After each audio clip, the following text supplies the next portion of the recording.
नमस्ते। कैसे हैं आप सब? होप सारे लोग अच्छे होंगे, प्यार से रहें, एक दूसरे का साथ दें। मुश्किलें तो सबके पास हैं और सब मुश्किलों से कहीं ना कहीं छोटी बड़ी हम लड़ रहे हैं और जिंदगी तो इसी का नाम है। So no problem. सो आज की बात हम शुरू करते हैं उन लड़के लड़कियों की जो शादी की उम्र के हैं और जिन्होंने अपने रिश्ते को बांधने की पूरी तैयारी कर ली है। कुछ लोग नए रिश्तों में बंध भी गए हैं, यानी कि जिनकी शादी हो गई है। ऐसे लड़के लड़कियां, अब ऐसे लड़की लड़कियों में आप देखिए कि ये प्रायोरिटी कभी कभी ऐसी होती है कि हम जिसको प्यार करते हैं ना, उसको हम अपनी नजरों से देखने लगते हैं। मेरी अगर बात आप समझना चाहें तो यूं समझें कि जैसे आपकी कोई गर्लफ्रेंड है और अगर वो ग्रीन कलर का ड्रेस पहने और आपने उसको कहा कि अरे ये ग्रीन कलर ओके ओके लग रहा है और इसको तुम ऑरेंज पहनती तो तुम्हें बहुत अच्छा लगता है, ऑरेंज तुम्हारे ऊपर बहुत अच्छा लगता है। अब लड़की ने मान लिया और उसने चेंज करके ऑरेंज पहन लिया, आपको बहुत खुशी हुई। इसी तरह लड़की ने आपको कुछ चीजें चेंज करने के लिए कहा, आप धीरे धीरे चेंज करते चले गए। ऐसे नहीं खाना है, ऐसे खाना चाहिए, ऐसे नहीं बैठना है, ऐसे बैठना चाहिए, यूं चलना चाहिए, जब मेरे घर चलना तो वहां ऐसे सबसे बात करना, हमारे घर में ये नहीं होता है, हमारे घर में वो नहीं होता है। तो धीरे धीरे क्या होता है, ये सब चीजें हमें बहुत अच्छी लगती है कि जो हमें प्यार करता है वो हम पर हक रखते हुए वो चीजें हमारे लिए करता है जो उसको पसंद है और हम धीरे धीरे उनके लिए बदलने की कोशिश करते हैं खुद को। तो कुछ दिन कुछ साल ये बहुत अच्छा लगेगा, लेकिन अगर आप इसकी आदत डालते चले जाएंगे तो फिर क्या हो जाएगा कि सामने वाला कौन है, चाहे वो लड़की का है चाहे लड़की है, मैटर नहीं करता, उसको आदत पड़ जाएगी आपको बदलने की। वो पूरी कोशिश करेगा कि जो मुझे पसंद है वो वैसे करना है। जैसे बच्चे नहीं होते, बचपन में उनको कोई खिलौना दे दिया जाए तो वो एकदम उसके लिए पजेसिव हो जाते हैं, ये मेरा खिलौना है, ये मैं खेलूंगा, मैं अपने हिसाब से रखूंगा, मैं अपने हिसाब से इसको हैंडल करूंगा। तो वो जो मैनरिज्म में धीरे धीरे सीप इन होता चला जाता है, उसको शायद इसी कैरेक्टराइजेशन को हम आगे जाके नार्सिसिस्टिक कहते हैं, खुद परस्ती कहते हैं, जहां पे मैं मेरा मुझे जो अच्छा लगता है वो मेरा जो है मुझसे जुड़ा हुआ जो साथी है, मेरा जो जीवन साथी है वो वही करेगा। ये क्या होता है कि इसकी हद पे ना लगाम लगाना बहुत जरूरी है। लगाम आप दोनों को लगाना पड़ेगा, क्योंकि आप खुद बदलते जा रहे हैं, आपको खुद पता ही नहीं चल रहा है।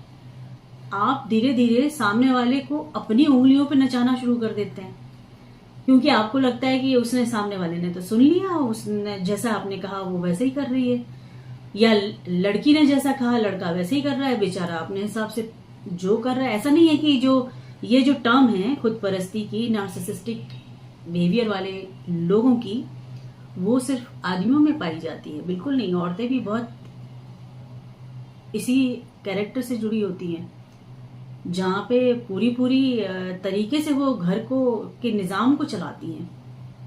और क्योंकि क्या होता है, उनको आदत पड़ती चली जाती है, उनके बच्चे डरने लगते हैं कि भाई आगे जाके जब बच्चे होते हैं तो उनको डर लगने लगता है कि मम्मी बुरा ना मान जाए, क्योंकि मम्मी का बुरा मानना मतलब सारी चीजों का इधर उधर हो जाना होता है, संसार का इधर उधर हो जाना चाहता है। तो जब इसकी जो शुरुआत होती है वो शुरुआत होती है बिगिनिंग से, जब आपकी शादी होती है या आप एक दूसरे को पसंद करते हैं और किस तरह से अपनी चीजों को एक दूसरे पे थोपने लगते हैं, और प्यार के नाम पे हम उन चीजों को मानते चले जाते हैं।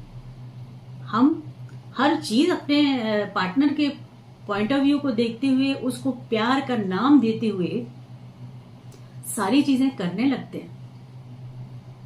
वो जैसा चाहता है वैसा, वो जैसा चाहता है वैसा करना, हर चीज वैसे करने लगते हैं।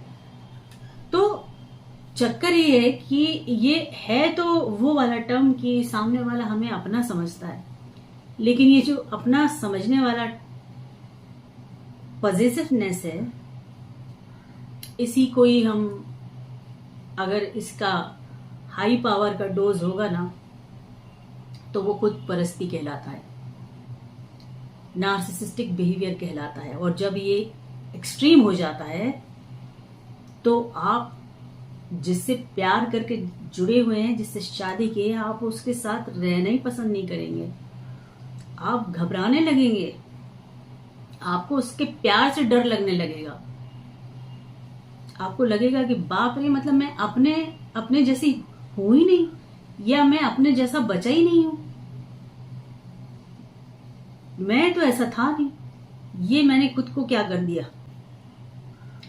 कि इसमें जो बनता चला जा रहा है ऐसा पजेसिव, उसको खुद ही पता नहीं चलता है कि वो किस बीमारी की जड़ में बंधता चला जा रहा है।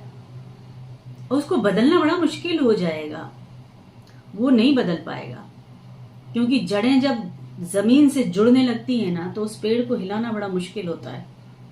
तो आज की बात, मुद्दे की बात यही है कि वो प्यार में एक दूसरे के लिए बदलना एक हद तक सही, उस हद को पार नहीं करने देना है। उस हद को अगर आपने पार करने दिया और सामने वाले की लगाम को छोड़ दिया, और वो हर चीज में ताकीद करके, हर चीज में आपको ऐसे करना चाहिए, वैसे करना चाहिए, ये पहनना चाहिए, वो नहीं करना चाहिए, वहां क्यों गई थी, उससे क्यों बात किया तुमने, मुझसे क्यों नहीं बोला, मुझे बताना चाहिए था, मैं लेके जाता था, मतलब कोई हद ही नहीं है इन सब चीजों की। चेन है, वो एक चेन बनती चली गई ना, तो मुश्किल हो जाती है जीने के लिए। तो जिससे प्यार किया वही एक भयानक सा किरदार लगने लगता है, जिससे लगता है उठ के भागने का मन करता है, और आप भाग भी नहीं सकते, क्योंकि अगर आपने उसको जता दिया कि तुम्हारा कैरेक्टर ही अलग हो गया है, तो वो शायद रो देगा, रोने लगेगा, आपके पैरों पे पड़ जाएगा, गिड़गिड़ाने लगेगा, मैं तुमसे बहुत प्यार करता हूं, या मैं तुमसे बहुत प्यार करती हूं, इसलिए ऐसा हो गया, I am sorry, I am sorry. और उसकी सॉरी कुछ दिनों की होगी, वो फिर वापस वैसे ही हो जाएगा, क्योंकि ये आदतें जब जड़ों में बैठ जाती हैं तो बीमारियां बन जाती हैं।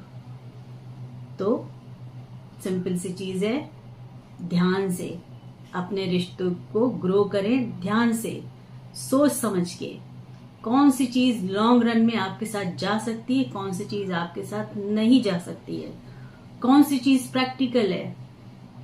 ऐसा ना हो कि कोई ऐसी आदतें आप अपने जीवन में, व्यवहार में लाने लगे जो आगे जाके नासूर बन जाएं,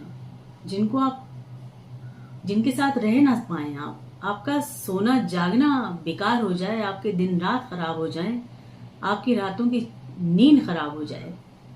तो ठीक है, आज इस विषय पे जरूर बात करना चाहते थे, क्योंकि ये जो है ना प्यार का एक्सट्रीम पावर, उस हद तक मत जाने दीजिए किसी भी चीज को। ध्यान रखिए, अपने अपनी चॉइसेस अपने साथ रखिए, अपनी बातों को कहना सीखिए, सामने वाले की बात भी एक्सेप्ट करिए, बट एक हद तक। पूरी तरह से डेडिकेटेड निछावर होने की किसी के ऊपर जरूरत नहीं है। इंडिविजुअल रहिए, अपनी आइडेंटिटी को इंडिविजुअली रखिए और जुड़ के रहिए, खुश रहिए, सोच समझ के रहिए, बहुत जरूरी है। God bless.